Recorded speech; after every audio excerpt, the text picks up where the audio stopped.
Surah An'om surasini bir aytganmiz, yodingizlarda bo'lsa.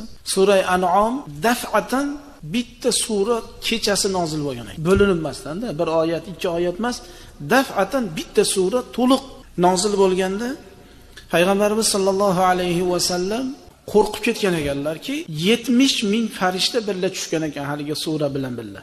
Har bitta farishtalarning og'zida Subhanallohi valhamdulillahi va la ilaha illalloh vallohu akbar deb tasbih, tamjid, tahmidlarni aytib ular baqirgan holatda tushganda, kechasi bo'lganligi uchun qo'rqib ketganliklaridan darhol rukuga borib subhana robbiyal azim deb turib darhol sajdaga borgan ekanlar. Subhana robbiyal a'lo deb Allohga yig'laganlarda yer qimirlaydigan darajada shunaqa vahima bo'lib ketgan ekan.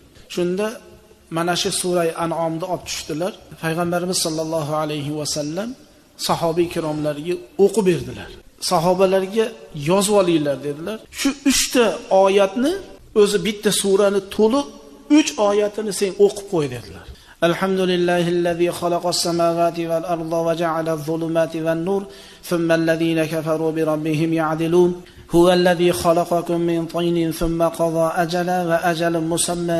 Mana shu oyati karimani o'qib berganlarda aytdilarki, qaysi bir ummatimda shu oyatni agar shu suradagi 3 oyatni o'qib yursa, Xudoy taolo u bandasiga 70 ming farishtasini qalqon qilib beradi. U farishta shu banda bilan birga yurar ekan. Shuning uchun inson sizman bizni doim duoyimiz, ibodatimiz, namozimiz, istig'forimiz, salovatimiz bo'lib turishligi biz uchun bu katta bir ne'mat ekan.